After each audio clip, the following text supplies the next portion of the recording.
बिस्मिल्लाहिर्रहमानिर्रहीम अस्सलाम वालेकुम। आजकल का जो एक हॉट इशू है अफ़गानिस्तान, तो इस वीडियो में हम अफ़गानिस्तान में जो इकॉनमी के हवाले से क्राइसिस डेवलप हुआ है और इसकी क्या इम्प्लिकेशंस हो सकती हैं, कौन से कंट्रीज़ इसको किस तरह से मैनिपुलेट कर रहे हैं, अफ़गान पीपल के लिए इसकी क्या इम्प्लिकेशंस हैं, डॉलर के रेट के साथ क्या इसका लिंक है, इन सब चीज़ों को हम डिटेल से देखेंगे। वीडियो को एंड तक ज़रूर देखिएगा क्योंकि इसमें कुछ चीज़ों का एनालिसिस है और वो एनालिसिस आपकी अपनी अंडरस्टैंडिंग के लिए बहुत इंपॉर्टेंट है, क्योंकि अगर वो चीज़ें आपको पता होंगी तो एग्ज़ाम में किसी भी तरह का सवाल अगर आ जाता है तो आप खुद से भी चीज़ों को सोचने और एनालाइज करके एक ओपिनियन देने के काबिल होंगे। तो हम एक नज़र डाल लेते हैं कि हम क्या क्या चीज़ें डिस्कस करेंगे कि ये एक इंटरवोवन इकोनॉमिक क्राइसिस है और जो बैंक्स वहाँ पे क्लोज़ हैं फिर उसका क्या इम्पैक्ट होगा ट्रेड के ऊपर, गवर्नमेंट के पास रेवेन्यूज़ नहीं है और इससे कॉमन पीपल किस तरह से हर्ट हो रहे हैं। तो अफ़गानिस्तान की जो मुआशी हालत है पहले से ही बहुत ज़्यादा ख़राब थी, इसके बावजूद कि मगरबी ममालिक ख़ास तौर पर अमेरिका जो था वो भारी डॉलर्स की सूरत में इमदाद करता था। लेकिन अब वो मज़ीद ख़राब हो गई है और तालिबान की जानिब से मुल्क का कंट्रोल संभाले जाने के बाद क्योंकि जो एड आती थी उसका सिलसिला भी ख़त्म हो गया है और इसी वजह से वहाँ पे इकोनॉमिक क्राइसिस की सूरत हाल डेवलप हो गई है और हालात मज़ीद ख़राब से ख़राब तर होते जा रहे हैं।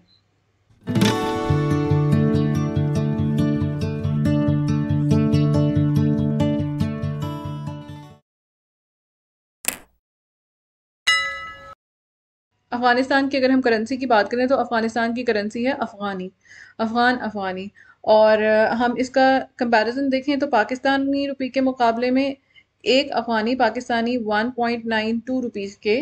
बराबर है। और अगर हम यूएस डॉलर के साथ इसका कंपैरिजन देखें तो एक अफ़गानी 0.012 यूएस डॉलर के इक्वल है। अफ़गानिस्तान की मईशत को संभालना इस सूरत हाल में किसी भी के लिए एक मुश्किल ही काम होगा, क्योंकि जितने भी एक्सपर्ट्स हैं उनका ये कहना है कि उनके पास कोई प्रॉपर आगे लाहे अमल नहीं है, ना ही उनके पास कोई ऐसा शख्स मौजूद है जिसके ज़रिए वो इस सूरत हाल के ऊपर काबू पा सकें। तालिबान ने मोहम्मद इदरीस के नाम से एक शख्स हैं जिनको मुल्क का जो सेंट्रल बैंक है द अफ़गानिस्तान उसका सरबराह मुकर्रर किया है, जिसके लिए बहुत सारे माहिरीन एक ऑब्सक्योर पर्सनालिटी का लफ्ज़ इस्तेमाल कर रहे हैं कि वो एक उस पोजीशन के लिए एक गैर वाज़ेह शख्सियत है। तालिबान के अपने तर्जुमान का ये कहना है कि जो शख्स उन्होंने अपॉइंट किया है यानी कि मोहम्मद इदरीस वो बैंकिंग के मसाइल को और लोगों के मसाइल को हल करेंगे। लेकिन एक्सपर्ट्स जो हैं वो ये कहते हैं कि इट इज़ नॉट क्लियर कि आया वो मोहम्मद इदरीस या फिर जो तालिबान की अपनी क़यादत है उसमें से कोई भी ऐसा शख्स है जो मुआशी ख़तरे को किस तरह से टैकल करना है या उसकी कितनी सवेयर इम्प्लिकेशंस हो सकती हैं या जिनको अब मुल्क को सामना है उसको ठीक कर सकता है। इन जो मोहम्मद इदरीस हैं इनके अपॉइंट होने से पहले और तालिबान के टेक ओवर करने से पहले जो सेंट्रल बैंक के गवर्नर थे वो थे अजमल अहमदी। और अजमल अहमदी ने एक ब्लूमबर्ग को एक इंटरव्यू में ये कहा कि तालिबान ने मुल्की मईशत से निमटने के लिए कोई मरबूत नुक्ता नज़र बयान नहीं किया है और उन्होंने एक भी ऐसी बात नहीं की कि उनकी इकोनॉमिक पॉलिसीज़ क्या होंगी या उनका मैक्रो इकोनॉमिक विजन क्या है। ना तो इस किस्म के कभी सवालात पूछे गए और ना ही उन्होंने इसके बारे में कोई वजाहत दी है। और उनका ये भी कहना था कि उनकी टीम में कभी किसी माहिर मुआशियात या इकोनॉमिक एक्सपर्ट के बारे में नहीं सुना गया कि वो तालिबान की टीम का हिस्सा है। तो इस वजह से उन्हें इकोनॉमी को संभालने में बहुत ज़्यादा मुश्किलात का सामना हो सकता है। अब तालिबान जिन मिसाइल का सामना कर रहे हैं वो एक complex web of economic crisis है and that could interact and become worse, क्योंकि इसके साथ और बहुत सारी चीज़ें लिंक्ड हैं। कोई भी हुकूमत में जब आएगा तो उसको गवर्नमेंट और कंट्री रन करने के लिए इकोनॉमी को स्टेबल करना या रेवेन्यू की बहुत ज़रूरत होगी। तो ये एक बहुत बड़ा चैलेंज है तालिबान के लिए। अगर हम इंटरनेशनल एड मनी की बात करें यानी बैनुल-अक़वामी इमदाद की जो रकम थी जो कि 75% ऑफ पब्लिक स्पेंडिंग्स यानी 75% अवामी अखराजात का हिस्सा है, it is almost dried up, यानी कि ऑलमोस्ट वो ख़त्म हो चुकी है। बशमूल इस हफ्ते में बैनुल-अक़वामी मालियाती फ़ंड यानी इंटरनेशनल मॉनेटरी फ़ंड ने जो $440 मिलियन की इंस्टॉलमेंट देनी थी अफ़गानिस्तान को, उन्होंने भी इस बात से इनकार कर दिया है तालिबान की वजह से।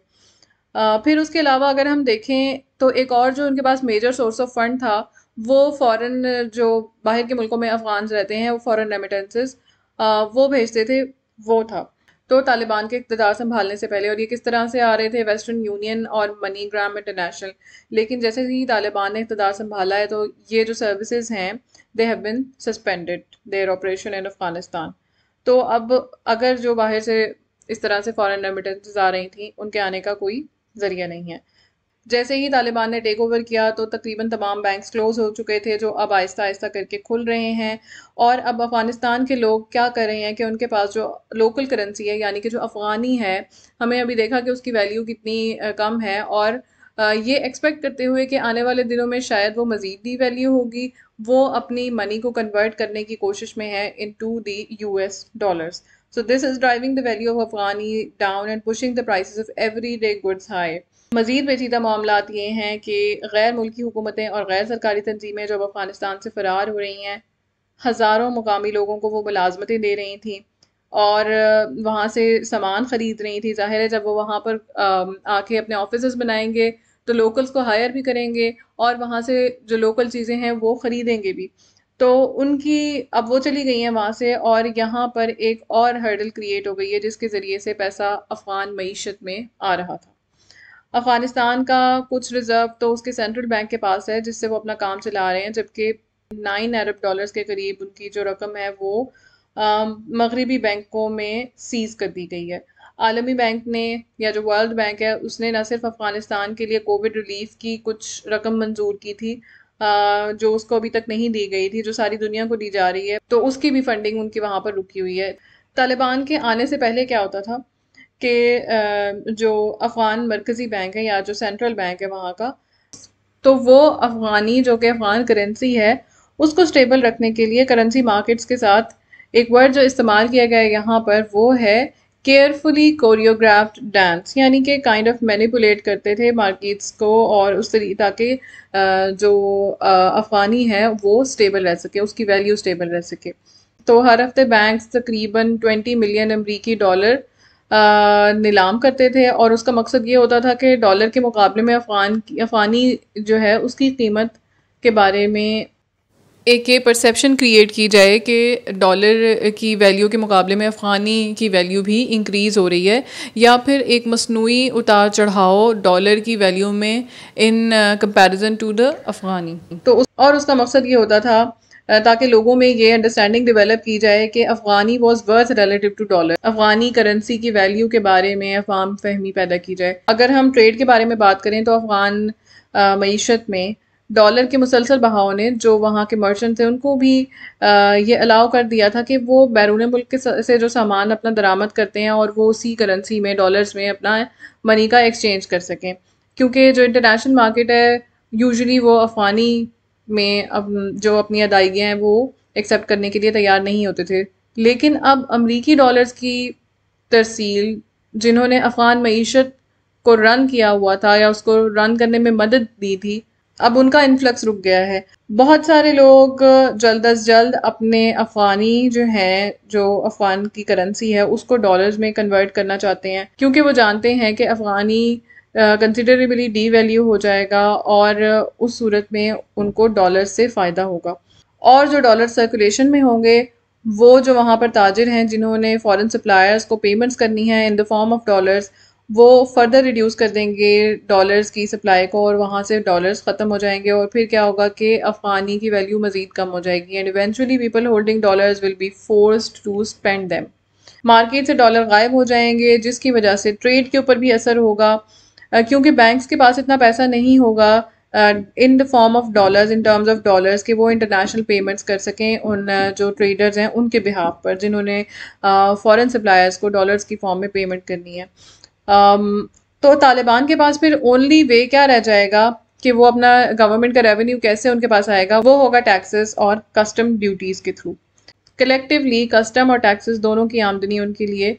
नुमाया तौर पर कम हो जाएगी, और यही वो वाहिद ज़रिया है जो उनके पास फ़िलहाल होगा। तालिबान के पास क्या वे आउट होगा, वो ये कर रहे हैं कि जो पुरानी गवर्नमेंट थी वो उसके ऑफिशल्स के साथ मुलाकात कर रहे हैं एक पावर शेयरिंग अरेंजमेंट के लिए, ताकि एक ऐसी गवर्नमेंट तश्कील दी जा सके जिसको फॉरेन नेशंस रिकग्नाइज करें।